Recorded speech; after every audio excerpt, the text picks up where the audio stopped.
Tak for det, og tak for, at der er så mange, der er kommet med relativt kort varsel. Det, der bliver programmet i dag, det er, at lige om lidt, der giver jeg ordet til Sara Paarup, der er direktør i Plan- og Landdistriktsstyrelsen, der så vil gennemgå screeningen for jer. Og Sara har holdt det korte oplæg.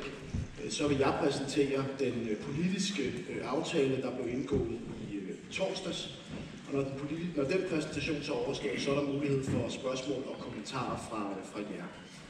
Jeg hedder selv Morten Dahlin og er minister for byer og landdistrikter. Jeg har Sara Paarup med, der er direktør i Plan- og Landdistriktsstyrelsen, og Eva Sandvig, der arbejder i Plan- og Landdistriktsstyrelsen. Og så har vi Peter og Allan med fra DTU, der sidder her. Og så er der forhåbentlig kan blive svaret på de spørgsmål, I måtte have. Og jeg er udmærket godt klar over, at det her er et svært møde, og det er en beslutning, den er blevet truffet i torsdags, som vi alle sammen havde håbet på havde været en anden beslutning.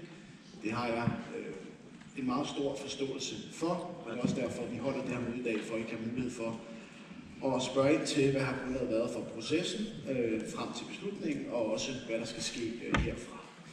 Og I skal spørge om lige det, I vil, og vi skal svare efter bedste evne.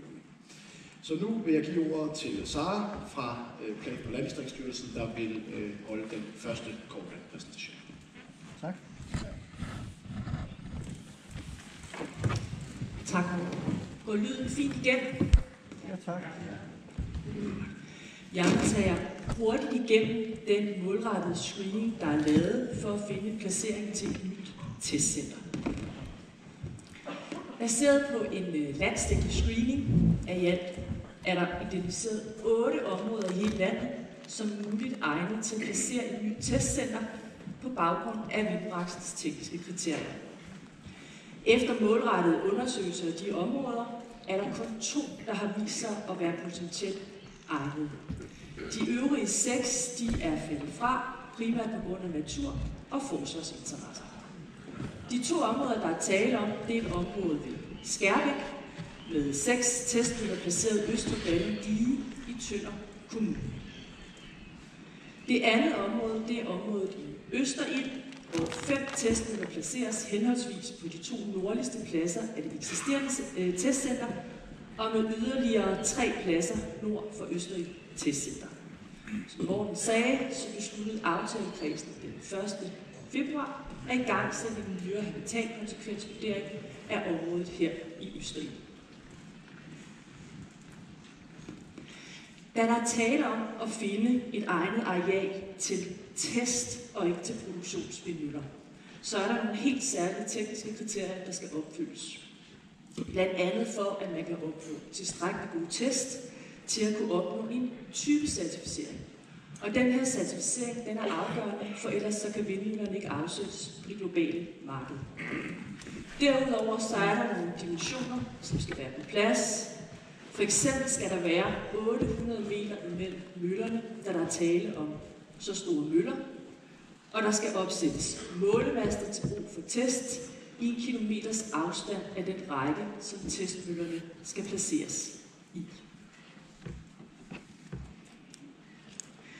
Det kort, I kan se nu, det viser den mølleplacering, der indtil videre er undersøgt. De røde prikker, de visualiserer de eksisterende møller. De 5 nordlige er de nye. Og de 2 første efter den røde række, det er inden for det eksisterende testcenter, men som ændres. Trekanterne vest for, det er der, hvor målemasterne forventes placeret, og den sorte prik i midten, det er Hjartenrød Klit Kirke og Kirkegård. Oh, ja.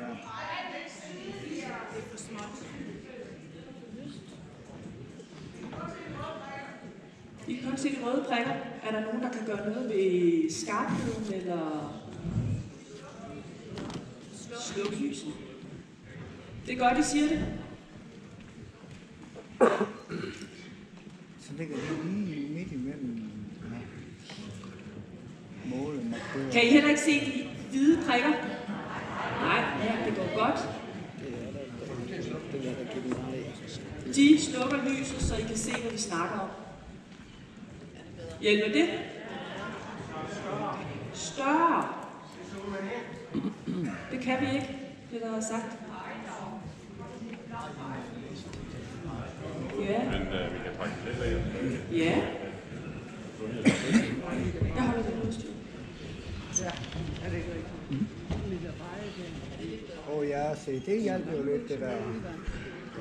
Så lige måske lige skarpheden på tætteren. Sådan. Jeg prøver. Sådan. Kan vi se de hvide prikker? Ja, næsten. Nej. Så vil jeg prøve at forklare det rigtig grundigt. Amatører. Nord for det eksisterende testcenter foreslås der at placeres 3 nye møller og en ændring af 2 eksisterende pladser. Den mølleplacering, der er undersøgt, den drejer 8 grader mod øst. Og det gør den, fordi hvis man fortsætter rækken lige op, som i forlængelse af det eksisterende center, så risikerer man at komme for tæt på kysten, hvor vindforholdene måske ikke er gode nok til, at man kan teste. Det er noget, som DTU de er ved at undersøge nærmere, om det her knæk er nødvendigt. Hvis det kan undgås, og rækken kan være lige, så forventer man, at det kan reducere det samlede antal boliger, der skal nedlægges med 2 til 4 boliger. Så det skal undersøges grundigt. Det vil til gengæld betyde, at møllerækken den bliver længere, fordi man skal kunne holde en sikkerhedsafstand på 450 meter til kirker og kirkegårde, så vi kan se er placeret med sort midt i kortet.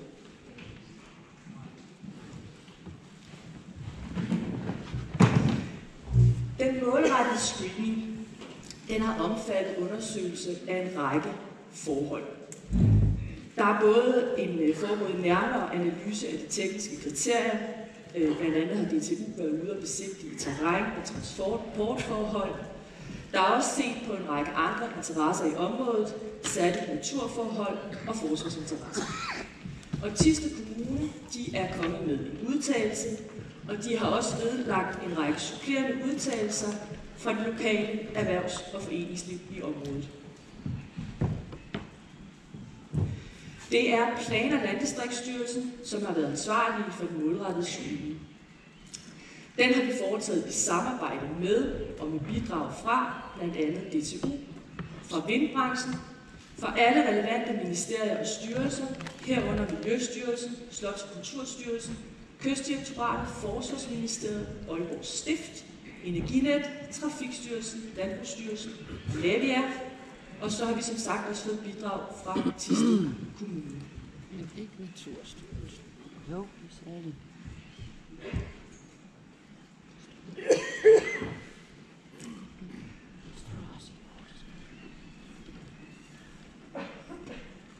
Så vil jeg sige lidt om screeningen i forhold til påvirkning af de nationale interesser.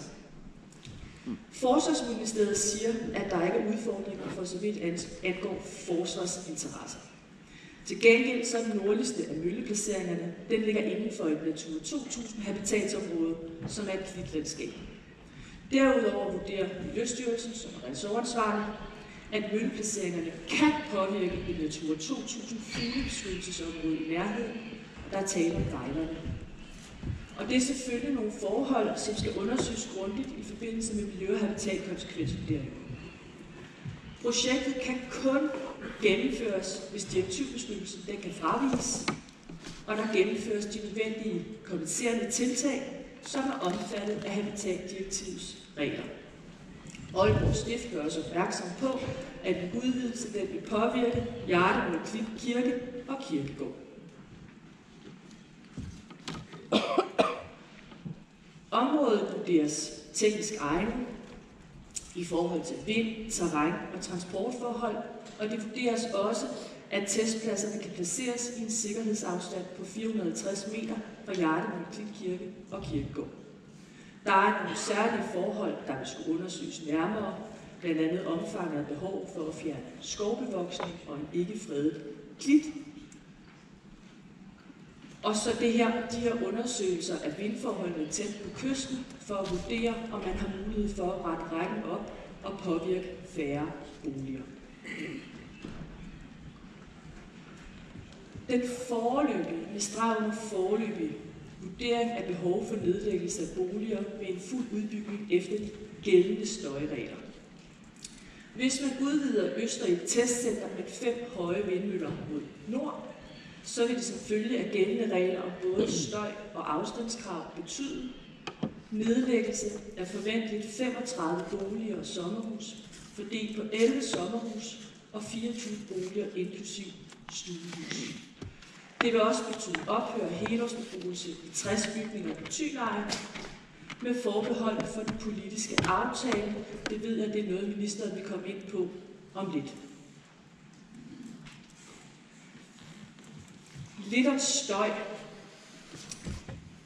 De generelle regler om støj fra vindmøller, de skal overholdes på de nationale testcenter i både Østerild og Høvsøre.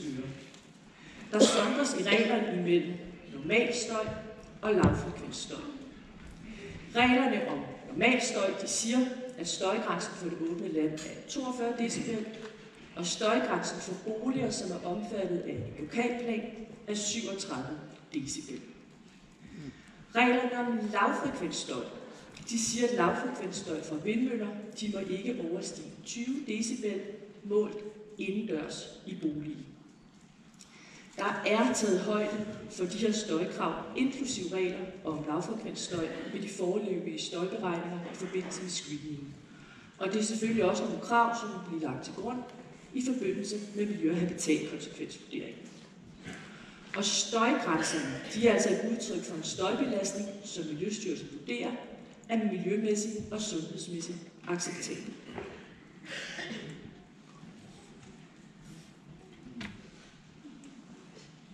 Kan I se kortet? I kan slet ikke se, I kan ikke engang se kortet. Godt. Det er godt. Så langt så godt. Kan I se den røde streg? Lidt. Det her, det viser et foreløbigt kort over den normale støj og boliger ved udvidelse af Høvsøre testcenter. Inden for den røde linje på kortet, der er støjgrænsen 42 decibel. Den er overskredet, og det betyder, at boliger inden for den røde streg vil skulle nedlægges. Inden for den blå linje, der er støjgrænsen på 37 decibel på lokalplanlagte boligområder, f.eks. Thyleje, overskredet og vil skulle nedlægges, hvis man fastholder de nugældende støjregler. Eksisterende boliger i Østerild by, de vil ikke blive påvirket, og det er klart, at støjpåvirkning er selvfølgelig noget af det, der vil skulle belyses grundigt i forbindelse med miljøkonsekvensvurdering. Det næste kort, der er også rød streg. Nej, jeg kan ikke gøre så meget ved det. Inden for den røde linje. Det her kort, det viser foreløbig kort over den lavfrekvente støj og boliger ved udvidelse af Østerild testcenter. Og inden for den røde linje vurderes den samlede lavfrekvente støj at være mere end 20 decibel målt indendørs. Og så ryk tættere på.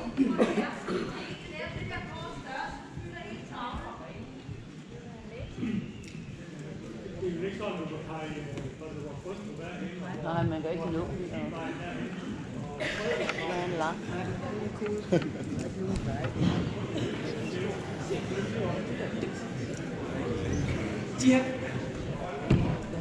De her kort, de bliver selvfølgelig lagt ud, så I kan se bagefter.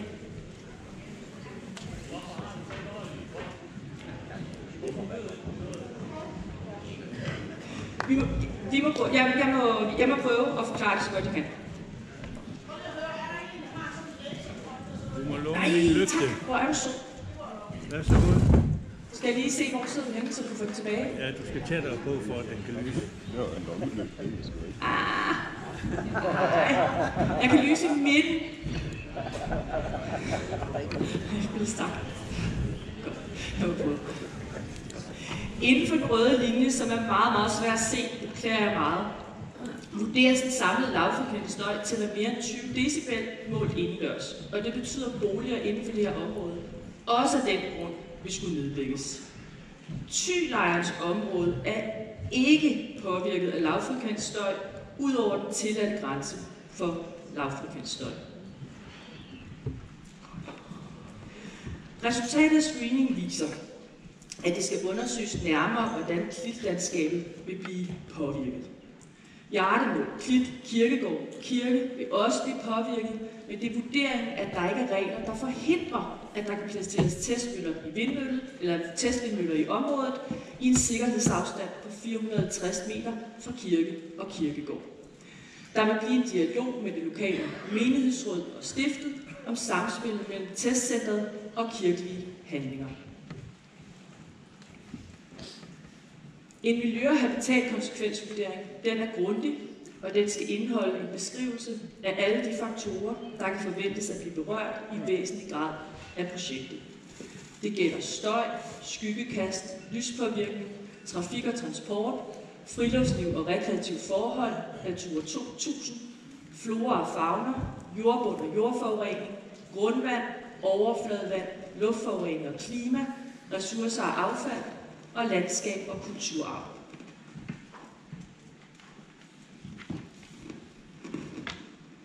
Hvis Folketinget ved lov beslutter at tilpasse og udvide Østerild Testcenter, så kommer det til at påvirke nogle boliger. Det første, der skal ske, det er at undersøge, om der kan indgås frivillige aftaler mellem DTU og den enkelte boligejer.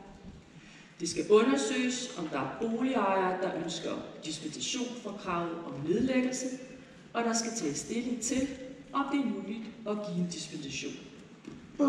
Boliger, der ikke opkøbes eller opnår dispensation, vil blive eksproprieret.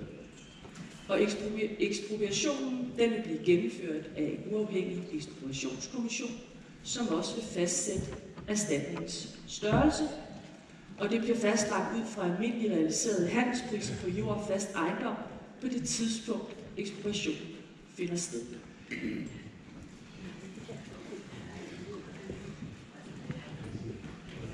Forventeligt i næste uge vil udbud af den miljø- og habitatkonsekvensvurdering blive sendt i offentligt udbud.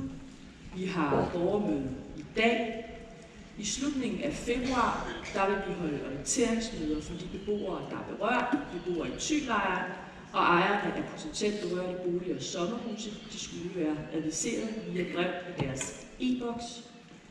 Før sommerferien vil der igen være et offentligt møde for at få jeres input til miljø- og habitatkonsekvensvurdering og de ting, der skal undersøges. Arbejdet vil blive igangsat, og forventeligt ved årsskiftet 25-26 vil resultatet af miljø- og habitatkonsekvensvurderingen foreligge, og så vil der igen være en offentlig høring over resultatet. Primo 26 er der mulighed for at træffe politisk beslutning om, hvorvidt Østerild Testcenter skal udvide.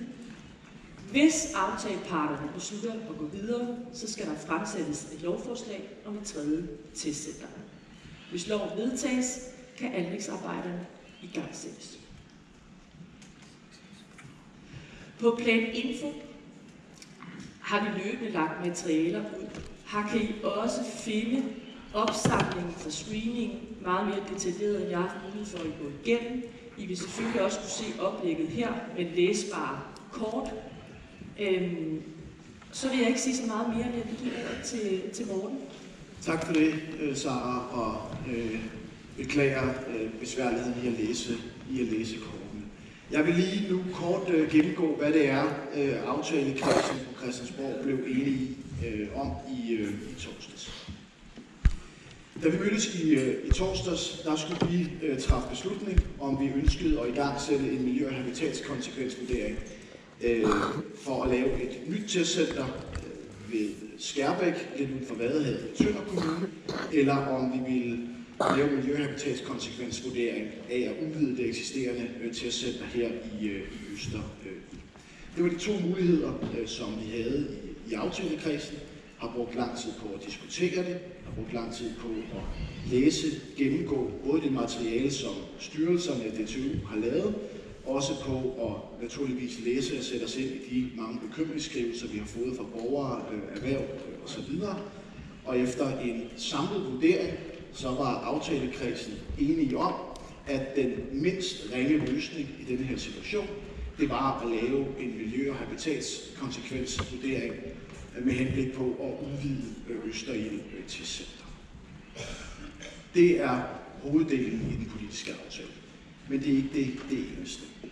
I forhold til muligheden for dispensation af nedlæggelse af boliger, Sara var kort inde på det. Vi vedtog i torsdags i Folketinget, så det er allerede lovgivning i dag, at i helt særlige tilfælde i forbindelse med de her testmøller, så kan man bede om, at der bliver givet en dispensation for støj- og afstandskrav for den bolig, man selv bor i, så man ikke bliver eksproprieret, men først bliver eksproprieret den dag, man ikke har lyst til at bo der mere. Det er en 100% frivillig ordning. Det er ikke noget, vi kommer og siger, at man skal. Det er baseret på, om man har et ønske, og skulle man have et ønske om at blive boende i en bolig, og man skulle få den dispensation, altid efter en konkret og individuel vurdering, så vil det også til enhver tid være muligt at række hånden op og sige, nu har jeg ikke lyst mere, nu vil jeg gerne væk alligevel, og så vil boligen blive eksproprieret, naturligvis ud fra den værdi, den havde fra før, der blev lavet en udvidelse af testcenteret. Så det er en mulighed, det er ikke et krav, det er et tilbud, hvis der er nogen, der skulle have lyst til det. Loven er vedtaget i torsdag, så på baggrund af den nye lov er der blevet tilbudt det én gang med én bolig i forbindelse med udvidelsen i Husum. Så er der blevet besluttet omkring nabokompensation. Det var jo tidligere sådan, det ved vi jo godt, at hvis man boede siden af en produktionsmølle, så fik man en kompensation, fordi produktionsmøllen producerede strøm og derfor skabte værdi. Boede man tæt på en testcentermølle, så fik man ikke nogen kompensation, fordi et testmølle ikke skabte strøm og dermed værdi. Det er blevet besluttet at for det første at indføre en testcenterbonus for testmøller, og det er også blevet besluttet allerede at forhøje det, så den nu er på 10.500 kroner årligt. Og så blev vi i torsdags enige om, at vi laver en tillægsbonusordning for naboer til de vindmøller, der er over 400 meter høje, som så vil være på 21.000 kroner årligt skattefrit. I forhold til Thylejren, så er der et politisk ønske om, at lejren den kan bevares, og nu kunne I ikke se det på kortet før, fordi det var så småt. Men støjreglerne er sådan i Danmark, som Sara har forklaret, at der er et sæt støjregler for boliger i det, man kalder det åbne land, og så et sæt støjregler for boliger i det, man kalder bymæssig bebyggelse. Og i dag er Thylejren bymæssig bebyggelse, og har derfor et lavere støjkrav end de boliger, der ligger lige rundt om Thylejren.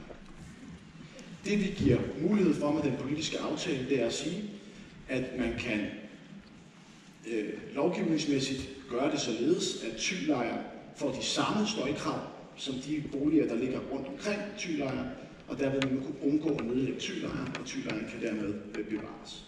Og det er naturligvis vigtigt, at vi i den her proces inddrager dem, der måtte bo i Thylejren, i forhold til at høre, er det overhovedet noget, man er interesseret i. Men det er ikke sådan, at vi beder folk i Thylejren om at acceptere et højere støjniveau end naboerne. Vi siger, at hvis man vil, så har man mulighed for at acceptere det samme støjniveau, som de boliger, der ligger rundt omkring Thylejren i det åbne land, for at kunne bevare Thylejren. I forhold til naturpåvirkningen, så ved vi jo endnu ikke det fulde resultat af, hvilken naturpåvirkning der vil være. Det er derfor, man laver en miljø- og habitatskonsekvensvurdering, der skal sætte 2 streger under, hvordan vil den præcise påvirkning være af naturen. Men vi har lavet en aftale med et meget stort fokus på erstatningsnatur. Og ikke bare det, der hedder afværgeforanstaltninger, altså at man pålægger dem, der bygger, at man selvfølgelig skal påvirke naturen mindst muligt, men sådan set også, at man pålægger dem, at man skal etablere natur efterfølgende, og også at man skal etablere mere og højere kvalitets natur efterfølgende, end det man fjerner visse steder i det forhold, der hedder 1-2, altså mere natur end det man fjerner. Men det vil selvsagt jo først kunne have den fulde konsekvens, når byggeriet er færdigt, og det naturgenopretningsarbejde kan gå i gang. Og så fremgår det af testcenterloven, at i tilfælde af en fremtidig nedlæggelse, jamen, så skal området overgå til enten skov eller natur. Derudover har vi besluttet, at der parallelt med, at vi laver en miljø- og habitatskonsekvensvurdering, skal der undersøges, hvilke andre lokale tiltag, som det kunne være en god idé at igangsætte. Det skal selvfølgelig ske i dialog med jer, det skal ske i dialog med kommunen, i forhold til, hvilke andre lokale tiltag kan man tage for at kompensere et område, som vi i aftalekredsen er udmærket godt klar over, tager sin meget store andel af byrderne, og derfor skal der være en dialog med, hvad kan vi yderligere tage af lokale tiltag. Og en af de ting, vi allerede konkret sætter i gang, det er en dialog mellem staten, vindbranchen og Thisted Kommune, om hvordan udvikling og anvendelse af Hanstholm Havn kan understøtte det her, fordi vi ved, at Hanstholm Havn selvfølgelig er en meget vigtig del af erhvervsstrukturen i Thisted Kommune. Vi er udmærket godt klar over i aftalekredsen, at det her det er en rigtig ærgerlig beslutning. Jeg tror, vi alle sammen vil være lige så frustrerede og urolige og også vrede som jer, hvis det skete i vores lokalområde. Da vi lavede en samlet vurdering, og det her det er en enig aftalekreds, så var det her den mindst ringe mulighed, og vi har forsøgt i aftalen og kommer også til at arbejde videre ned ad det spor, i forhold til at gøre det så lempeligt som overhovedet muligt, og tage så mange kompenserende tiltag som overhovedet muligt, fordi vi er udmærket godt klar over, at Thy har taget en meget stor andel af byrderne allerede. Det var det, vi havde med i forhold til den politiske aftale. Sara har måske gennemgået tidsplan, og det vi gør nu, det er, at vi åbner op for spørgsmål, eller går ud og gerne så vi prøver at moderere processen i forhold til at komme med spørgsmål og kommentarer. Jeg vil sætte meget stor pris på, hvis I vil sige, hvad I hedder, når I stiller jeres spørgsmål. Og så vil jeg forsøge at svare efter bedste evne, og kan jeg ikke svare, så kan det være, at jeg bruger nogle af embedsfolkene fra Plan- og Landdistriktsstyrelsen eller eksperterne fra DTU til at svare på jeres spørgsmål. Tak for ordet. Tak. Hej Morten, jeg hedder Ulrik Iversen.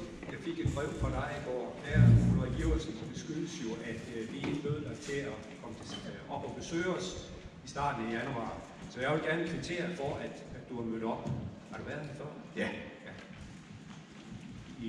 I Frøstrup? Jeg har været i besøg til at sætte noget sted. Okay. Ja. Tillykke med barnet, og jeg har også ikke så små børn. Jeg har børnebørn, som er flyttet her til området, og jeg er lidt ked af, at de ikke skal have lov til at opleve det. Jamen tættere på. Det er en sluten næsten. Jeg er ked af, at de ikke kan få lov til at opleve den fantastiske natur, vi har heroppe. Det er beklageligt. Men jeg kvitterer for, at du er op. Jeg ved, der er mange spørgsmål, og derfor vil jeg allerede gerne bede om en tjeneste, hvor vi efterfølgende sende spørgsmålene skriftligt til dig. Fint. Vi har nemlig mange centrale spørgsmål, hvor skriftlige svar bliver vigtige. Der er især flere områder, hvor vi ærligt talt mener, at dokumentationen halter, og hvor I undervurderer konsekvenserne af. Det er antallet af, hvor mange mennesker, der bliver berørt, måske flere, end I regner med. For ikke at tale om, at de konsekvent undervurderer antallet af boliger, der skal eksproprieres. Nu er der godt nok kommet nye tal frem, men der blev givet til foretræde for udvalget. Der havde der været en teknisk gennemgang inden, og de folk, der havde været til den tekniske gennemgang, havde fået at vide, at det drejede sig om 20 boliger, selvom vi var klar over, at det allerede var op på 40 på det tidspunkt. Og så kommer alle de mange konsekvenser for hele Thy og vores natur. Så derfor bliver vi nødt til at sende de her spørgsmål skriftligt, og så sikrer vi, at vi bliver mere bevidste om de mangler, der eventuelt er i jeres dokumentation. Og så vil jeg gerne spørge, er der fuld transparens i det, der sker efterfølgende, fordi vi har haft problemer med at få aktindsigt på grund af det, I kalder den politiske proces. Kan vi regne med at få alle papirer, hvis vi beder om det? Du nikker. Skal jeg svare på spørgsmålet? Ja. Eller? Ja, det er i orden, du nikker. Jamen, jeg vil også gerne svare på spørgsmålet. Ja, det er fint. Så de andre også kan høre det. Ja, det er i orden. Tak. Tak for det.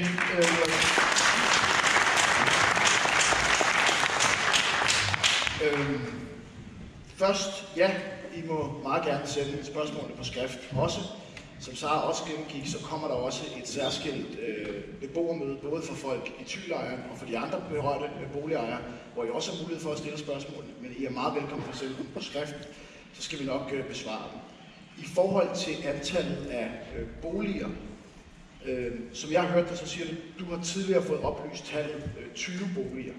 Det håber jeg ikke har været af mig, for jeg mener ikke, jeg har været ude at sige, at tallet af boliger er 20. Altså det undersøgelsen viser, det er, at det er 35 boliger fordelt på 24 helårsboliger og 11 sommerhuse.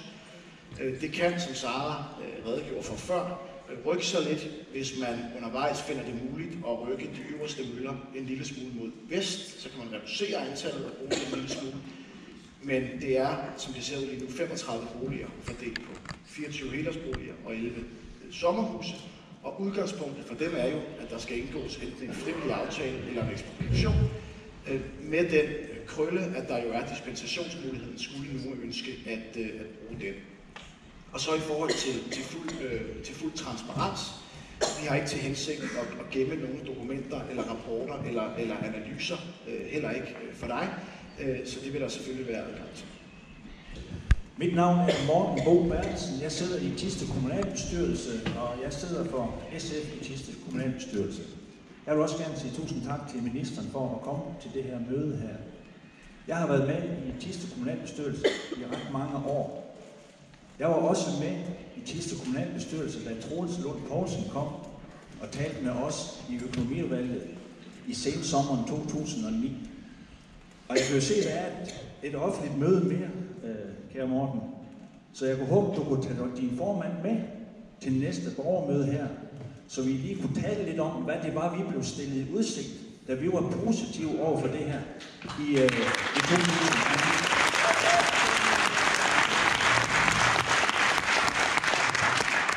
Der var det jo de muliges kunst dengang.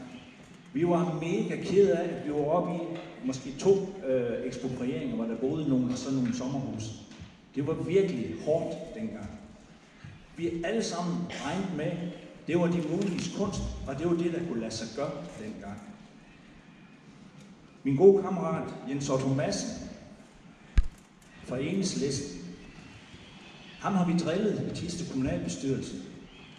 Jens Otto, det var dig, der kravlede op i træerne, dengang vi andre, vi tog ansvar. Jeg har bitterligt fortrudt, at jeg var med på det hold i 2009. Jeg var endda med til at formulere, at vi skulle se positivt på at arbejde videre med projektet. Dengang sad jeg i den socialdemokratiske gruppe. Jeg har bitterligt fortrudt, og jeg har også sagt til Jens Otto, at han var på den rigtige side dengang. Fordi der var ingen af os, der på nogen som helst måde kunne forestille os, at vi skulle stå her i dag og tale om det, vi gør nu. Det er så langt ude.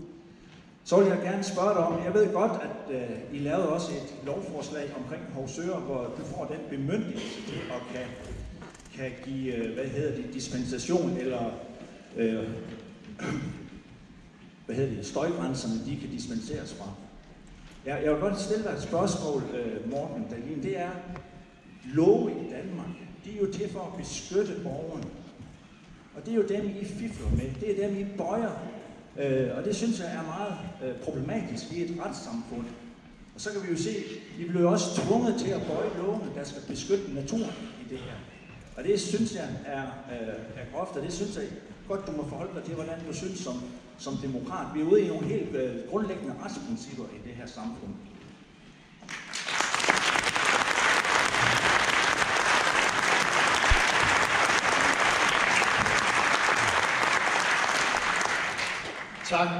Tak for spørgsmålet, Morten, og også tak til Jens Otto på sidelinjen. Til spørgsmålet, om vi fifler med lovgivningen i forhold til at give folk mulighed for dispensation, så er det meget vigtigt for mig at understrege, at den dispensationsmulighed, der nu er skrevet ind i loven, er et tilbud til borgerne. Det er ikke tvang, det er ikke noget, vi kan sige, folk skal. Det er, hvis folk har et ønske om det. Og det udspringer, som sagt, den nye lov, hvor man giver mulighed for, at det blev vedtaget i torsdags, og derfor har der kun været et af den slags tilbud. Men går man tilbage til dengang, man lavede Østerild oprindeligt, der har vi fundet et andet eksempel i historien, hvor man har gjort noget lignende. Og I har sikkert større lokalkendskab til det, end jeg har. Men en ældre kvinde, som boede i en bolig, der var hendes barndomshjem, hun var godt op i alderen. Hun ønskede ikke at flytte på trods af de højere støjkrav. og hende gav man lov til at blive boende, og det, da hun så ikke var her mere, jamen så eksproprierede man så boligen der. Så det her er kun et tilbud til borgerne, altså at give borgerne en ekstra valgmulighed. Og så er det op til den enkelte at vurdere med sig selv, ønsker man at søge den her dispensation, eller ønsker man ikke at søge dispensation. Og når man så har søgt den, så vil der til enhver tid skulle være en individuel og konkret vurdering i ministeriet, i forhold til, at man vil give dispensation i det her tilfælde. Og derfor er det jo svært for mig at stå her og foruddiskontere, hvad beslutningen vil være. Men jeg vil da gerne lukke jer ind i, hvordan som jeg anskuer det. Altså, jeg synes, der er stor forskel på, om det er et ældre ægtepar, der bor lige i grænsen af afstandskrav, og godt kunne tænke sig at blive boende i deres hjem, eller om det er nogen, der bor helt op af møllen med 5 børn i deres hus, og skal høre på 80 dB støj. Det sidste tilfælde har jeg nok svært ved at se, at man skulle have lyst til at søge, men også svært ved at se, at man skulle få dispensation. I det første tilfælde kunne der godt være en mulighed. Så i forhold til dispensationen, så synes jeg, det er forkert at sige, at vi fifler med lovgivning. Vi giver borgerne en ekstra mulighed, og har man ikke lyst til at anvende sig af det, jamen så er det de samme muligheder for frivillige aftaler eller ekspropriation, som der er i dag. Ja, Jens Ville, I kan sove ganske roligt om natten. Det her projekt, det kan blive sgu aldrig gennemført. Nu når Provst Langkær, der boede herude i Hjertemål, når der kom brev fra Kirkeministeriet, så tog han og stavte dem op, og så smed han dem uåbne i kakkeloven, fordi han mente godt, de kunne leve ude i København heroppe i Nordjylland. Men løsningen på den her projekt, det er, at du jo give dem tilladelse til at lave 4 møller i den sydlige ende her på 400 meter. Og så skal der så klippes 2 møller i den nordlige ende. Det er jo fuldstændig tåbeligt at lave det nye projekt, hvor det er eksproprieret så mange boliger. Og fremtidens møller, de er født flydende. Vi kan rykke 100 megawatt, de er bygget op på en helt anden måde. Alt på gammeldags metoder, eller vinden flyver direkte ind på sådan en skråflade. Der findes smartere løsninger at gøre det på. Og i fremtiden, der kommer der meget ny grøn teknologi. Og det er gårdsdagens teknologi, I makker med herude, men projektet, det bliver aldrig gennemført. Men I vil gerne snakke om det inde i København, det vil aldrig ske det mindste. Jeg siger tak for ordet.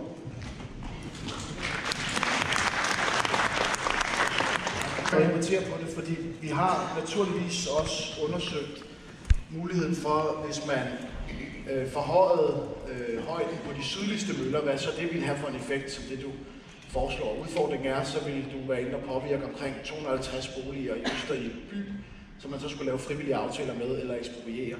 Så den model, der er fundet her, er den model, der er mindst ringe og mest muligt skånsom og forsøger at reducere antallet af boliger, der skal eksproprieres eller laves en frivillig aftale med mest muligt. Ja, tak. Mit navn er Ike Poul. Der vil tage udgangspunkt i det, vi fremlagde med, at når det her det er på plads, så skal vi til at forhandle med Thisted Kommune om nogle ting, blandt andet Hanstholm Havn, og sikre det. Men hvad er det, som I vil give købe aflad for i forhold til det her projekt, som kan gavne vores område, som vi ikke burde have alligevel? Det burde være lige frem og give os de ting, hvis det var. Altså, vi regner jo så ikke for noget derinde, fordi det kan vi jo se. Altså, det er jo for nylig blev der jo lagt en infrastrukturplan, hvor der er givet over 100 milliarder til infrastruktur. Og når det er færdigt i vores område, nu er vi et sted, hvor der er allerlængst til den overordnede vejnet lige netop her.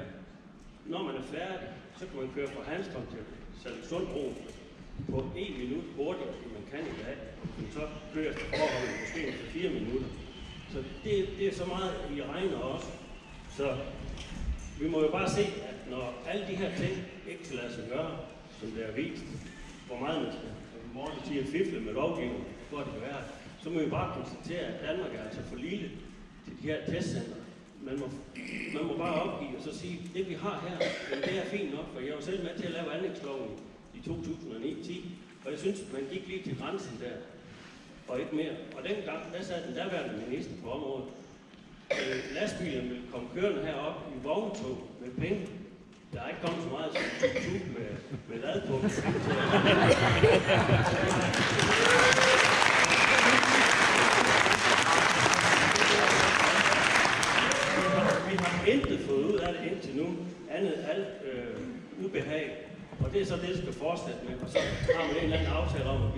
sige noget.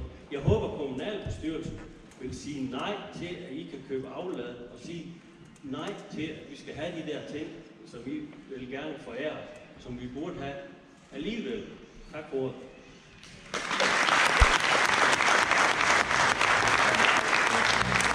Jeg hedder Jens Tilman, jeg bor herude i området. Jeg er også med i den forening, der prøver at formidle noget fornuft til blandt andet dig og dit bagland. Jeg siger også tak, fordi du kommer. Du er blevet inviteret mange gange, og du er ikke mødt op her. Så det er jo dejligt, at du kan komme og forkynde dødsdommen over et landdistrikt. Det er vi glade for. Det kan godt være, at I ikke fifler med lovgivningen, men I fifler i hvert fald med folks helbred. Og jeg vil gerne komme med noget gratis sundhedsfaglig rådgivning til jer. Jeg er læge, og vi er flyttet herud, fordi der er dejlig natur og har godt at være. For mig, der har det gamle ægtepar også værdi. Deres liv har også værdi. Børnefamiliernes liv har også værdi. De har åbenbart ikke lige så meget værdi, kan jeg høre på dig. Landdistrikterne har åbenbart ikke lige så meget værdi. De støjkrav, der er til møller, det er et minimumskrav. Der er lavet undersøgelser om, hvad betyder det for folks helbred. Det er frit tilgængeligt, man kan gå ind og læse det. De er desværre kun lavet op til maks 100 meters møllehøjde. For dem der er der en øget forekomst af blodpropper i hjertet, blodpropper i hjernen, øget forbrug af antidepressiv medicin, øget forbrug af sovemedicin. Jeg synes, det er skammeligt, at de står og påstår, at det ikke har nogen konsekvens for folks helbred. Det er ikke en tjeneste. Det er ikke at gøre folk gavn og sige, nu må I vælge mellem jeres helbred, og om I kan blive boende et sted, hvor I ikke kan overskue og flytte fra. Jeg synes, det er skammeligt, at I påstår at være repræsentanter for demokratiet. Jeg synes, det er en pinlig proces, det her. Og jeg er glad for, at I viser ansigt, sådan at den folkestemning, der er imod vindmølleindustriens magt i Danmark, den endelig kan få lov til at ytre sin stemme, sådan at vi kan komme tilbage til nogle grundlæggende demokratiske værdier, hvor man har borgerinddragelse, og hvor alle menneskers liv har værdi, også i landdistrikterne. Tak for de to kommentarer, som til dels er forskellige, men som også har en fællesmængde. I forhold til Ib først, jamen, jeg synes eksempelvis, nu spørger du, hvad der er med Hanstholm Havn, jeg synes, det kunne være relevant at have en dialog med havnen og dermed med kommunen om at sikre, at der er kajplads nok i forhold til det, der skal skibes ind og så videre, og have en fremtidssikring på det. Det synes jeg er en væsentlig dialog. I skal jo velkommen til at grine af mig. Det synes jeg er væsentligt. Og i forhold til kommunalbestyrelsen, og om kommunalbestyrelsen så skulle sige nej til at indgå i det forhandlingsforløb, det er jo kommunalbestyrelsens ret at gøre det. Så det vil jeg ikke kommentere på. Det må kommunalbestyrelsen beslutte. Så er du inde på at sige, at Danmark er for lille til at have et testcenter. Det er også lidt det, Jens er inde på med kommentaren omkring vindmølleindustrien. Og det synspunkt kan jeg godt forstå, fordi det er en rigtig ærgerlig og urovækkende beslutning for alle, der bor i nærheden af testcenteret. Årsagen til, at et så bredt flertal i Folketinget har besluttet det her, det er jo to årsager. Et, at vi skal nå i mål med den grønne omstilling for at imødegå klimaforandringerne. Det kræver, at der bliver opsat noget vindenergi, både i Danmark og i udlandet. Det kræver, at man forsker og udvikler, så man optimerer den vindenergi. Og ja, så skyldes det naturligvis også, at vi i Danmark har en hel masse arbejdspladser inden for den grønne industri. Omkring 30.000 direkte afledte arbejdspladser, som i øvrigt primært, altså som absolut hovedregel, ligger langt uden for de store byer. Og jeg har et ønske om at bevare de arbejdspladser, og der er behov for, at man kan teste sine produkter tæt på udviklingsafdelingerne. Og der hvor udviklingsafdelingerne ligger, der ligger produktionen også. Og derfor er der brug for at have test, udvikling og produktion sammen for at bevare arbejdspladserne i Danmark. Så spørger du ind til støj, Jens. Og der er støjgrænser, som er udlagt af Miljøstyrelsen, efter det, som er en sundhedsfaglig vurdering på, hvornår det er miljømæssigt og sundhedsmæssigt forsvarligt. Det er derfor, vi har kortene med, siger, at de boliger, der ligger inden for de støjgrænser, der er udgangspunktet, at der kan man så ikke længere bo. Så siger vi, om der er en forskel på byer og landdistrikter i forhold til støj. Og det er ganske rigtigt i forhold til boliger i åbent land og bymæssig bebyggelse. Der er den forskel i dag, som vi så foreslår at udligne med Frøstruplejren, så den kan overleve. Og igen, det gør vi jo, fordi vi gerne vil undgå at nedlægge boliger i videst muligt omfang. Men jeg er også godt klar over, og det er jo også et af formålene med at være her i dag, at det er ikke sådan, at vi kan undgå en nedlæggelse af boliger. Det vil ske, men den her dispensationsordning er en mulighed for folk, ikke noget vi tvinger ned over hovedet på. Hej, mit navn er Sønne Louise Tomeriksdatter. Jeg er beboer i Thylejren, mor og lærer. Det er lidt ifølge af hvad Jens Timmer han siger, når det er så stor mangel på evidens for de konsekvenser, vindmøller i den her kaliber, den har, hvordan kan I retfærdiggøre at tvinge en hel befolkning til at vælge, eller altså frivilligt vælge imellem at blive boende i hus eller deltage i et muligt sundhedsskadeligt eksperiment? Jeg hedder Ruben Thuesen, jeg bor også i Thylejren. Og jeg kunne godt tænke mig at stille spørgsmål ved de tal, I har brugt i forhold til at vurdere de eksproprieringer, der skal laves. Der har hele vejen igennem været forkerte tal, der er blevet fremlagt. Som vi selv hørte, var det 20 på et tidspunkt. Nu siger du 34. Altså jeg kan fortælle dig, at vi har 75 boliger bare i Thylejren. Og vi har ikke sagt ja eller nej til noget som helst endnu, så vi burde også blive talt med ind i det. Teknisk forvaltning i Thisted, de har sagt, at det er 83 boliger op mod 100 totale bebyggelser, som det vil gå ud over. Og vi undrer os rigtig meget over, hvorfor I vælger at tilsidesætte de tal og de vurderinger fra dem, der ved allermest om det, og hvor I så eventuelt har fået de tal, som er mere lempelige at fyre af til os selvfølgelig, og hvorfor I bruger dem.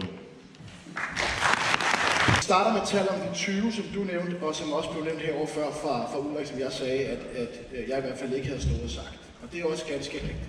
Årsagen til det tal på 20 kan være blevet nævnt i det foretræde, Ulrik, som I var inde for. Det var, da man lavede den første screening, kun for at udvide med 2 møller, der var det 20. Nu er der jo en forhøjelse af nogle af de eksisterende, og 3 nye, og derfor er tallet steget. Og det her, det er jo det tal, som er det bud, der ligger lige nu på baggrund af den supplerende screening. Og der er jo så en mulighed for, at man kan rykke det nordligste lidt mod vest, og så kan tallet falde med potentielt 2 til 4. Men det er det her, der er tallet, og årsag til 20 er blevet nævnt tidligere. Det var, da man lavede en screening for en mindre udvidelse. Så er de 24, du lige sagde. Du sagde lige 24. Ja, 24 plus 11. Det sagde jeg. Jeg er ret overbevist om, hvad jeg sagde. Ja, det gjorde du. Det er jo slet ikke tæt på. Det er jo op mod 100. Vi har 75 bare i Thylejren. 84 siger de inde ved teknisk forvaltning i Thisted, og 100 beboelser. Hvordan får I det til 24 så? Hvis vi skal tage det, som der blev vist på sliden, og som jeg også sagde før, så er det de 35 boliger, som fordeler sig med 24 helårsboliger, og så 11 sommerhuse. Så er der Thylejren. Og i Thylejren er der meget bekendt tilladelse til 60 boliger, jævnfør den lovgivning, der er på området. De 60 boliger var, som også fremgik af Saras præsentation, jo også inden for kategorien af ekspropriation, medmindre man i Thylejren vælger at sige, at man godt kan acceptere det støjniveau, som naboerne kan acceptere. Kan man ikke det, så skal Thylejrens boliger naturligvis regnes med, som det også fremgik af den præsentation, Sara. Til Sønne Louise i forhold til det usikre med, hvad man skal acceptere af støj. Så er det meget vigtigt, og jeg ved godt, det er svært at se, fordi kortet var så småt. Men udenom Thylejren ligger der jo en række andre boliger, typisk stuehuse på gårde. De har i dag de støjregler, der gælder for åbent land.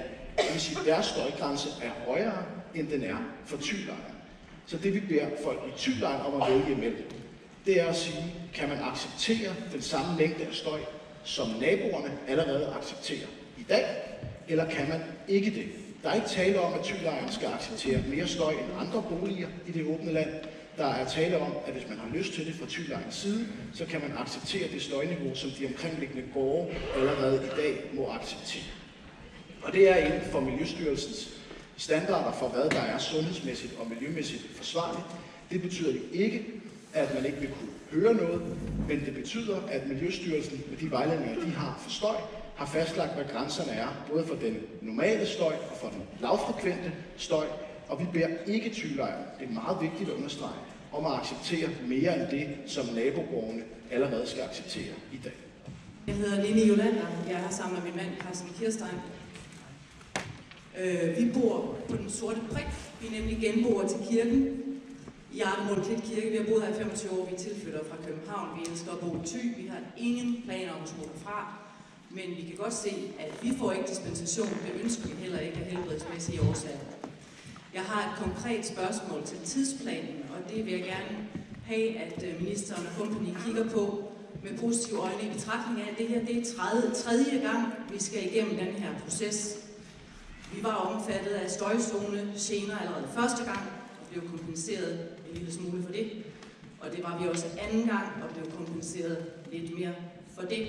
Og vi bliver der, fordi vi kan godt lide at være der. Nu kan vi ikke blive der. Den videre proces de næste par år, jeg kan se, at vi først er færdige med at kunne lave et egentligt lovbeslutningsgrundlag i 26. Det vil sige, at vi er sat fuldstændig på standby med vores liv de næste 3 år. Det har vi ikke ret meget lyst til. Så jeg vil gerne spørge til tidsplanen i forhold til, hvornår ekspropriations- eller frivillige overtagelsesprocesser kan gå i gang. Og jeg vil opfordre til, at ministeriet og regeringen finder en eller anden måde, hvor nogle andre kan overtage vores ejendomme, de af os, der ønsker det, straks, før den der såkaldte undersøgelse skal finde sted, fordi vi er mange, der er overbevist om, at den ender selvfølgelig med, at der kommer den her udvidelse. Så vi behøver ikke vente 3 år på at kunne komme videre med vores liv. Vi vil gerne indgå en dialog om en frivillig overtagelse straks. Og så må nogen overtage vores ejendom, og så kan man tage ekspropriationsprocessen, når I er færdige. Og det er virkelig en bøn, jeg har, og jeg ved, at jeg ikke står alene med den. Der er mange af os, der ved, at vi bliver eksproprieret. Der er jo ingen diskussion om, at der bliver ekspropriation, og det bliver ikke frivilligt. Det hele, som du selv er inde på. At man virkelig tager det alvorligt, at vi ikke skal vente så lang tid på en utrolig usikker fremtid. Vi er stavnsbundne nu. Vi kan ikke sælge vores ejendom. Vi kan ikke komme herfra ved jeres hjælp lige nu. Så find en eller anden løsning på det problem.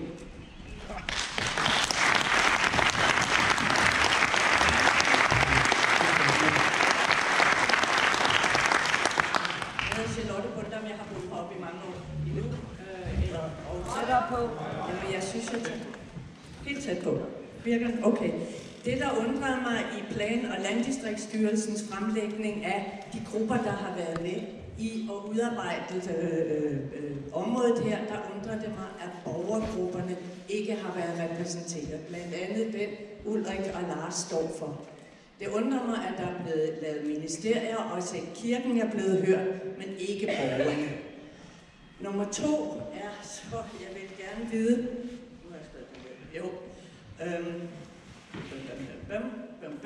jo, hvorfor er det den mindst ringe løsning, denne her? Hvad var den næst mindst ringe? Jeg synes, vi har taget slæbet 2 gange, og vi har lagt ryg til de vindmøller, her er.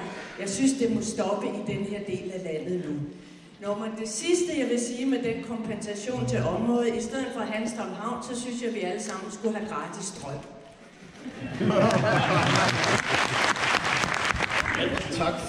Tak for spørgsmålene. Først til Lille og Carsten. Det er rigtigt, at den tidsplan, den opleves langt fra jeres perspektiv. Det forstår jeg godt. Udfordringen med en ekspropriationsproces er, at der skal være lovhjemmel til at ekspropriere. Og den lov kan du ikke lave, før miljøhabitatskonsekvensvurderingen er slut. Men der er 2 spor, vi jo kan gå ned af. Der er jo selvfølgelig det, der handler om at gøre den proces så hurtigt som overhovedet muligt. Og her er vi jo inde i det dilemma med, at på den ene side er det vigtigt, at det bliver gjort så grundigt og så seriøst som overhovedet muligt, og på den anden side er der, synes jeg, et fuldstændig legitimt og menneskeligt ønske om at gøre den proces så kort som muligt. Det er jo den ene. Og den anden er jo så den videre dialog i forhold til potentielle opkøb og så videre. Jeg vil ikke stå og love noget her i dag, men jeg noterer det ned, fordi jeg synes også, den der tidskløft, den er svær at håndtere, og vi har også haft fokus på det i aftalekredsen, så jeg skal nok notere det ned og gå tilbage og tale med aftalekredsen om, hvad der kan være potentielle løsninger, for jeg forstår godt, jeg forstår virkelig godt dit problem. Så er der i forhold til Charlotte. Jeg tror ikke, der er nogen af de partier, der står bag aftalen, og det er trods alt næsten 85% af Folketinget, som er i tvivl om de lokale bekymringer. og i tvivl om, hvad borgergrupper, erhverv og heller ikke, hvad kommunen har syntes om det her. Der har været meget klar, også politisk tilkendegivelse fra kommunen ind mod os om, hvad man ønskede om det her. Så vi har slet ikke været i tvivl om modstanden. I må ikke tro, at vi har truffet den her beslutning, fordi vi tænkte, at vi ville blive mødt af jublende menneskemængder. Vi har udmærket godt vidst, at protesten var stor, så det er ikke fordi, at det ikke også har været en del af overvejelsen. Hvad den løsning, der på fravalg var, jamen det var at bygge et fuldstændig nyt testcenter ved Ballum Enge i marsken, lidt uden for Vadehavet i Tønder Kommune.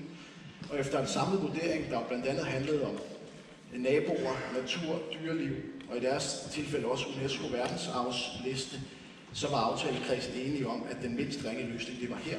Men det var de 2 muligheder, der var. Der er blevet screenet for en lang række områder, så har vi også kort ind på det.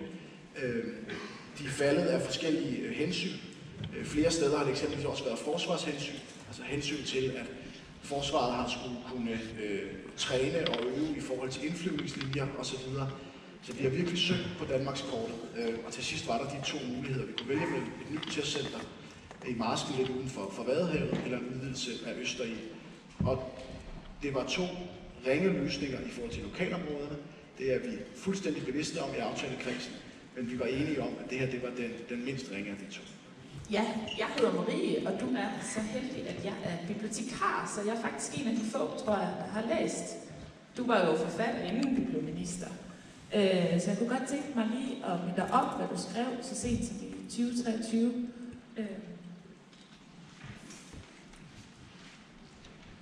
Bogen hedder Må jeg være fri? 5 venstrefolk gør op med systemstaten. Og står her: Systemstaten flytter ind i din baghave. Grundloven udstikker flotte og liberale løfter om ejendomsrettens ukrænkelighed, men løfterne holder ikke i mødet med systemstaten. Over hele landet oplever los-, bolig- og virksomhedsejere, at deres grundlovssikrede ret til ejendom bliver tilsidesat. Også af usaglige hensyn, der ikke er i almenvældens interesse. Det er et problem, for den private ejendomsret er vigtig. Selvom den ikke bliver hyldet i samme grad som ytrings- eller forsamlingsfriheden, er ejendomsrettens forudsætning for et frit og velstående samfund. Den giver ret til at råde over nogle præcis afgrænsede ressourcer, som man kan gøre med, hvad man vil. Ejendomsretten er retten til at kunne disponere i vores eget liv, og det kan vi kun, hvis vi kan regne med de ressourcer, vi har til rådighed. Hvis vores ressourcer kan blive taget fra os pludseligt, og efter systemstatens ønske, bliver vores tilværelse op til andres nåde. Det er skadeligt for vores ansvarsfølelse og for lysten til at udvikle, investere og tage chancer. Det giver også tryghed, at man kan regne med sine ressourcer, når man har brug for dem. For eksempel, at man kan spare op til sin alderdom, uden at nogen tager opsparingen fra en. At man kan investere i sin virksomhed, uden overhovedet at overveje, om den snart vil blive nationaliseret. Derfor er ejendomsretten essentiel for vores samfund, ligesom den er for den enkelte. Disse pointer er meget banale. Derfor undrer det os, at ejendomsretten er så dårligt beskyttet i Danmark. Det så man under sagen om aflivning af alle mink, hvor der blev truffet en beslutning på et splitsekund uden ordentlig og grundig tanke på avlernes grundlovssikrede ret til deres ejendom. Den skandale skal vi tage ved lære af. Tak.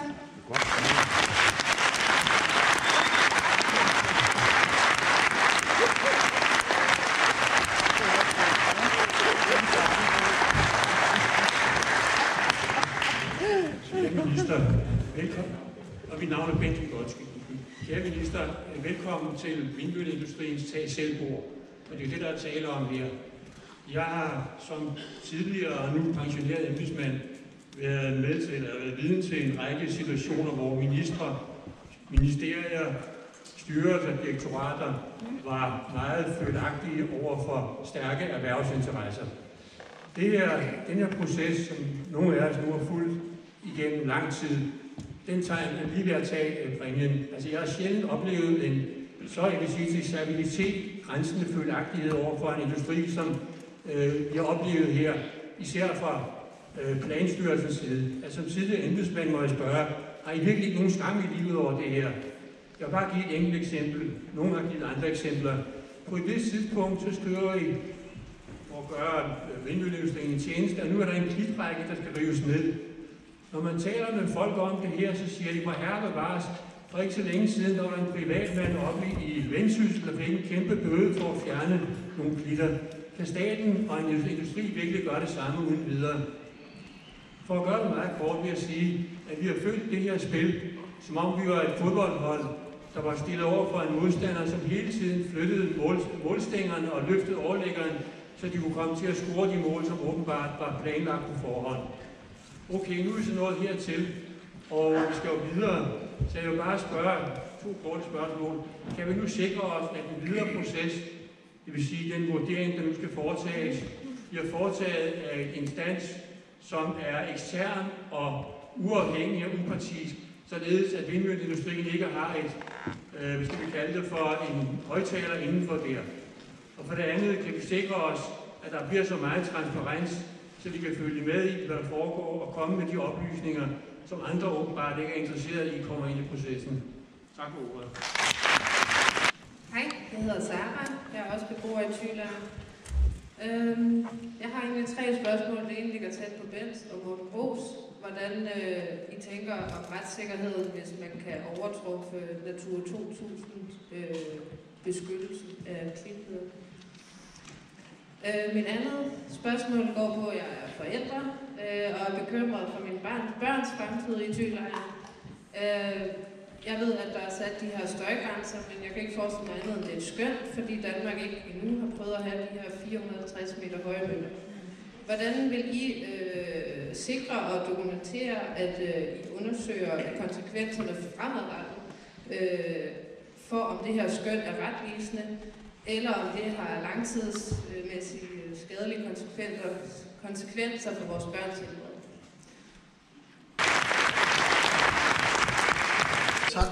Tak for spørgsmålene til Marie. Jeg er helt enig i det, du læste op, og jeg synes, det er vigtigt, at man kun benytter ekspropriationsredskabet, når det er i almenvældets interesse. Og det synes vi jo fra aftalekredsens side, at det er her. Det er også noget, der tidligere juridisk er blevet gjort, men er man uenig i, at det er almenvældets interesse, så er der naturligvis et juridisk spor. Det her er efter alle juridiske vurderinger, vi har fået foretaget i almenvældets interesse, og derfor ligger det inden for det meget snævre felt, hvor man kan foretage ekspropriation, selvom jeg godt forstår din pointe. Så er der Bent, der taler om følagtigheden over for vindmølleindustrien. Altså, jeg prøvede at sige det før. For mig og for aftalekredsen, som jo altså består, som sagt, af næsten 85% af Folketingets partier. Jeg har meget svært ved at se, at så stor en del af Danmarks folkevalgte forsamling skulle sådan være i lommen på vindmølleindustrien. Så handler det om 2 ting. Nu griner alt det vil. Så handler det om 2 ting. 1. Og sikre, at Danmark er i en position, hvor vi kan komme i mål med den grønne omstilling. Og der har vi brug for mere vindkraft. Det har vi i Danmark, det har vi i Europa, det har vi i verden. Fordi vi skal producere mere og mere vedvarende energi for at komme væk fra den fossile sektor. På grund af klimaforandringerne, der skal bruges mere vindenergi. Og så er det rigtigt, vi har en stærk vindbranche i Danmark, som står for en masse arbejdspladser. Dem vil jeg gerne bevare i Danmark. Jeg synes, det er en god idé, at vi producerer vindmøller i Danmark, i stedet for at gøre, som man har gjort på solcellemarkedet, hvor det alle sammen i dag bliver produceret i Kina. Der synes jeg, det er en god idé, at vi har en stærk vindindustri i Danmark, der står for en masse arbejdspladser. Så spørger du om den videre proces, som Sara fra Plan- og Landdistriktsstyrelsen også sagde lige før, så vil miljø- og habitatskonsekvensvurderingen blive sendt i et offentligt udbud, der skal overholde alle de regler, der er der, også i forhold til transparens og gennemsigtighed, så den videre proces vil overholde alle de regler, der er i forhold til udbud og transparens og gennemsigtighed. Og så spørger Sara i forhold til det beskyttede natur. Jamen, det er en forudsætning, at hvis man er inde, som jo potentielt set vil kunne være her, og rykke med nogle af de her direktiver og habitatsvurderinger, ja, så er der nogle meget strenge regler for, hvad skal man så gøre for at lave afværgeforanstaltninger i forhold til naturen. Hvad skal man gøre for at lave kompenserende tiltag andre steder, og også for at så genopbygge nogle naturherligheder. Naturligvis i lokalområdet, men ikke lige der, hvor møllerne står. Og der er nogle skarpe regler for, hvordan man skal gøre det. Udover de skarpe regler er aftalekredsen, som jeg prøvede at sige i starten, blevet enige om, at vi lægger et lag yderligere på i forhold til at forsøge at etablere bevaringsværdig natur i et størrelsesforhold 1-2, for at tage det bedst mulige hensyn til naturen i den her sammenhæng. Men det ville jo også være forkert, hvis jeg stod og påstod, at det ikke ville få en indvirkning på naturen. Fordi det gør det, når man bygger, og det gør det, når man sætter noget op, både i processen derhen, og naturligvis også noget natur, der vil blive påvirket af møllerne efterfølgende. Så der vil være en naturpåvirkning. Vi skal følge de regler, der er i forhold til, når man er inde og pille ved sådan nogle habitater. Og så har vi så i aftalekredsen også lagt et ambitionsniveau ovenpå for at gøre yderligere i forhold til den lokale natur. Og så spørger du i forhold til de konkrete støjmålinger, i forhold til hvordan man følger det. Og det er jo blandt andet derfor, der skal laves den her miljø- og habitatskonsekvensvurdering. Det er blandt andet også derfor, at den proces ikke er hurtig, fordi der skal gennemanalyseres på alle de tal, der findes på nuværende tidspunkt. Og det her, det skal selvfølgelig laves meget, meget grundigt, og det er derfor, man laver den der, for at kunne lave den konkrete og helt præcise afmåling i forhold til støj. For det, der ligger nu, det er jo et resultat af den screening, der er foretaget, men det er jo inden man laver den endelige miljø- og habitatskonsekvensvurdering, som skal kigge på forhold til naboer, til støj, til lys, til lyd, som er noget af det, der skal kigges på i miljø- og habitatskonsekvensvurdering. Så det er der, blandt andet derfor, at den proces, den desværre tager noget tid. Jeg kommer fra Lillestrøm. I 1. august 2020 mødte jeg skildpadde nummer 14 i Lillestrøm. Det viser sig en skildpadde, som er udsendt af DTU for at mærke jordrystelser som følge af vingeslagene. Det vil sige, at vi har brug for, at der bliver målt længere ude end det område, som nu er indtegnet. Desuden har vi lyspligtproblemer stadigvæk, selvom vi var lovet, at det skulle være radarstyret. Det er ikke radarstyret, fordi man skal tage hensyn til luftværnet, deres øvelser og deres overflyvninger her. Det er til gene for beboerne. Uafladeligt, og desuden er det et kritisk spørgsmål i forhold til, at Lille Strand lige er blevet certificeret som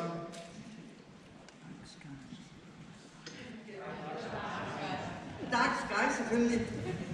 Derfor vil jeg bede ministeren om at tage de områder med i den videre screening. Tak. Og jeg hedder Henning Borup. Der er en talemåde, som hedder at behandle andre, som jeg selv ønsker at blive behandlet. Og nu er du jo statens repræsentant her, Morten. Men hvis der var rigtig demokrati, så var det jo sygboerne, der skulle have en stemme hørt. Det er ikke sådan rigtigt, jeg hører det. Og den form for demokrati der, den er ikke holdbar i længden. Demokratiet, det skal spredes ud, hvor menneskerne de bor, og ikke koncentreres ind på, jeg kalder det hoppeborg. Men det var det, jeg vil sige. Tak for ordet.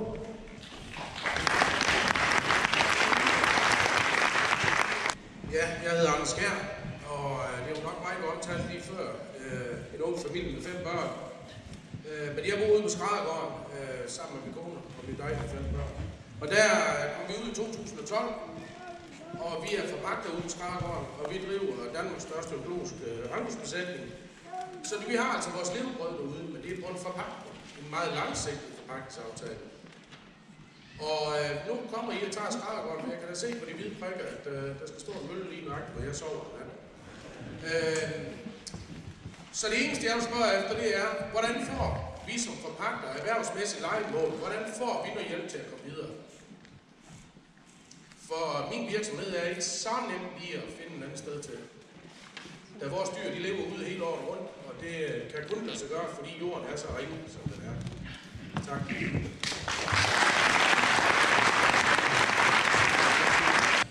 Tak.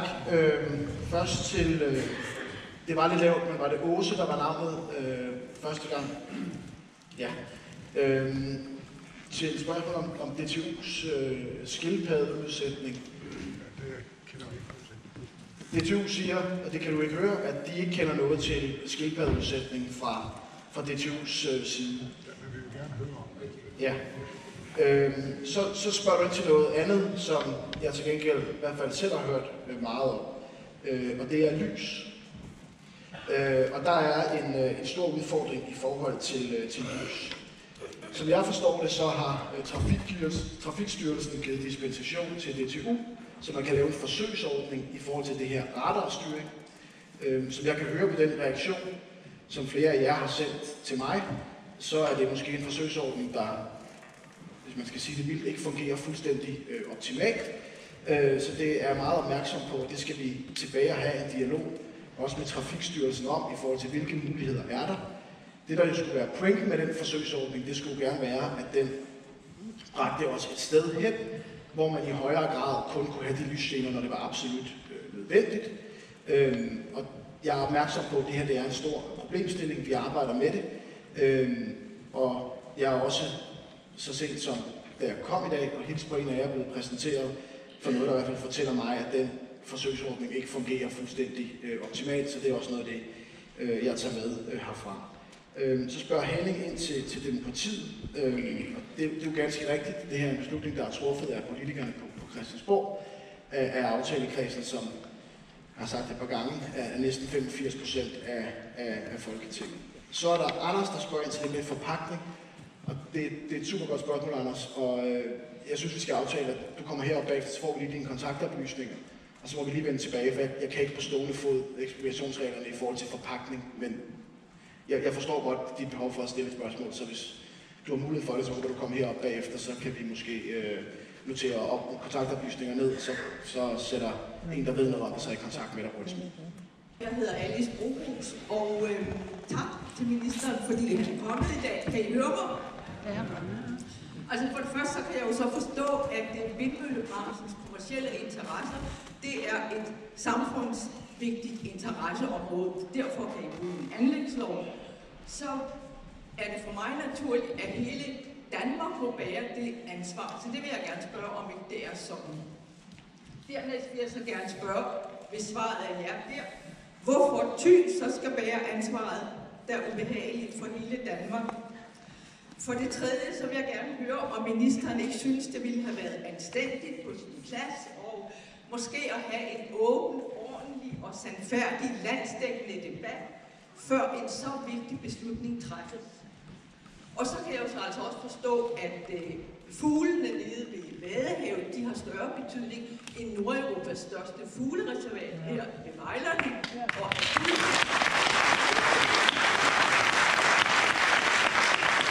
samtidig har jeg forstået, at det var landbrugsjord, der skulle tages i brug ved Skærbæk. Det er ikke fordi, jeg ønsker, at Skærbæk skal, for jeg synes slet ikke, det hører hjemme i Danmark. Men jeg vil godt høre, hvad begrundelsen er. Og jeg kan ikke huske, hvor mange boliger, der skal nedlægges i Skærbæk. Så jeg hører jo, at I kan gennemføre noget meget hurtigt, og da for eksempel vores hjemlige vindmøllepioner, nu er jeg lidt nervøs, Henrik Stigsdal, han har jo været ude at foreslå, skulle vi ikke lave en højde på vindmøllerne, for eksempel 330 meter som lov. Det vil hjælpe vindindustrien for at komme i mål med nogle af deres svære tider. Så der er, som jeg ser, rigtig, rigtig mange muligheder, som ikke er afsøgt. Jeg synes, det her er en ommer. Ja, goddag. Mit navn er Per Jensen. Vi har et sommerhus med 8,5 hektar, der ligger og nu også er truet. Det er vi jo rigtig kede af. Fordi det er et fristed for os. Så det er vi kede af. Noget rent, men vi vil håbe, at det måske lykkes at lægge møllerne, de 450 meters møller i lige linje, fordi det vil påvirke os mindre. Noget rent principielt, Morten Dahlin og regeringen, det vil jeg sige, det er, at hvorfor at man ligger sig så fast på vindmøller, og særligt i den størrelse. Fordi at, hvis man skal snakke om den grønne omstilling, så er det jo umuligt. For vindmøller bare at komme med en betragtelig del af den mængde energi, som vi i dag bruger i den svære transport med lastbiler og med containerskib og så videre. Det er jo umuligt at omsætte den mængde fuelolie og dieselolie til vindenergi. Det lyder som sådan lidt af en romantisk forestilling, at man skulle kunne klare den omstilling med sol og vind, og så skulle alting gå godt. Jeg skrev til dig her i forgårs, som så et lille eksempel. Jeg kunne læse, at nu skal jeg lige huske tallene her, i Aabenraa Kommune, der er de givet tilladelse til opførsel, altså en Power-to-X-anlæg til produktion af 32.000 tons biobrændsel eller metanol om året. Hvis man prøver at omregne dem til et containerskib, som bruger ca. 250 tons fuelolie om dagen, når den sejler, så er det svar til, at et skib det vil kunne sejle 63 dage om året. Og bare et rederi som Mærsk har 300 skibe. Og så er vi slet ikke kommet ind på den omstilling, der er med industrien, at den skal omstilles med til elektrificering og den tunge lastbiltransport. Altså, det vil være umuligt for vindindustrien at bære det alene, men alligevel så er det som om, at det er fuldstændig ensporet, som om, at det er den eneste vej. Ja.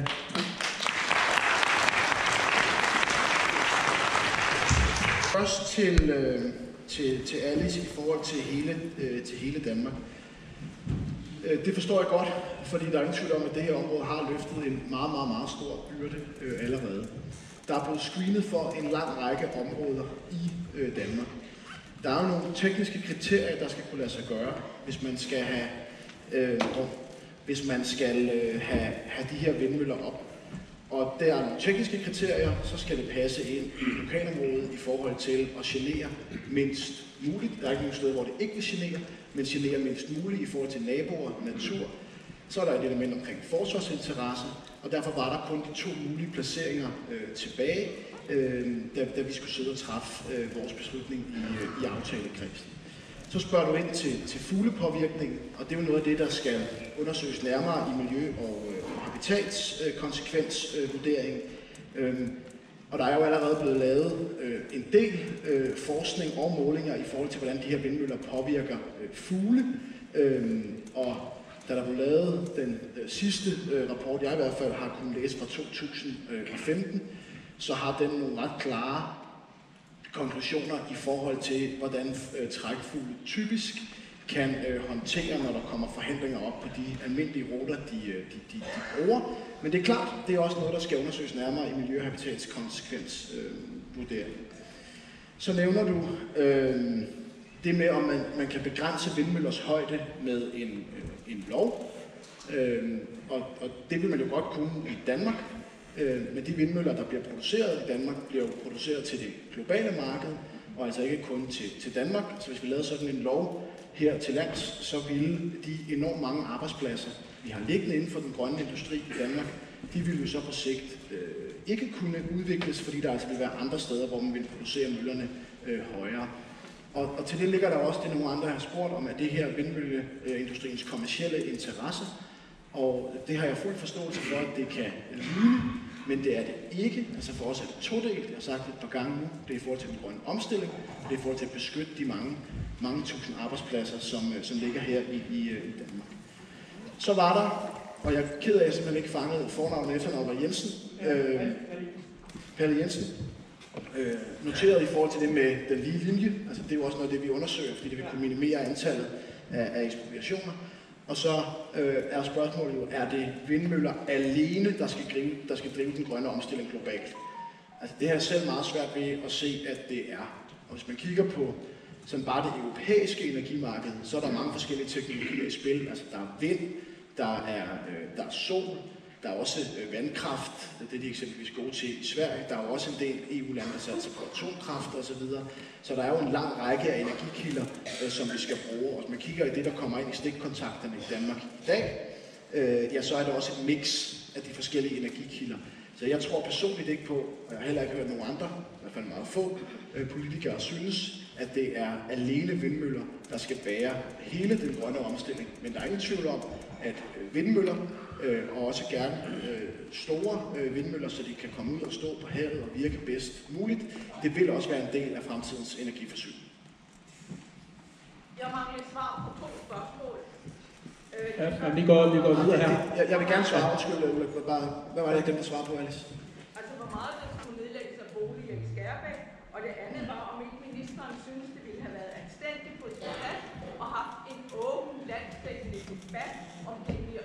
Fordi det viser sig jo åbenbart, at det meste af Danmark er imod, så det må da, hvis der overhovedet skal være noget demokrati i Danmark, være mulighed for en åben landsdækkende debat om så stor en ting som den her. Det fik jeg svar. Og det var vitterligt med vilje, så beklager jeg ikke fik svaret på det. Alt efter, apropos det vi var inde på før med, hvordan folk vælger og hvordan kommunen sætter støjgrænser, så er det mellem 12 og op til 28 boliger i Skærbæk. Og så om der skal være en national debat om det her. Jeg synes, der har været meget debat om det her. Jeg kan jo se både på de henvendelser, jeg har fået fra mange af jer, også de henvendelser, jeg har fået fra dem ved Vadehavet, at det fylder jo en del i den politiske debat. Det gør det selvfølgelig lokalt, det gør det jo også nationalt. Og så siger du, at de fleste danskere er imod. Og det kan godt være, at jeg har ikke lavet en meningsmåling på det. I Folketinget, som jo har blevet stemt ind af danskerne, der er det så omkring 85%, der har været enige i, at vi skulle træffe den her beslutning. Men jeg synes, det er vigtigt, at der er en demokratisk debat om det her. Det er også derfor, jeg er her i dag. Men jeg vil også sige, Alice, at jeg tror, uanset processen, der var kørt osv., så vil der jo altid være et lokalområde, som ville synes, at beslutningen var forkert, fordi det her det får en negativ påvirkning. Så det er også det, jeg prøver at sige i dag. Det får en negativ påvirkning. Det gør det i forhold til nabo, det gør det i forhold til natur. Så jeg tror, uanset hvor man havde placeret den, så var der selvfølgelig nogen, der ville være utilfreds med den beslutning.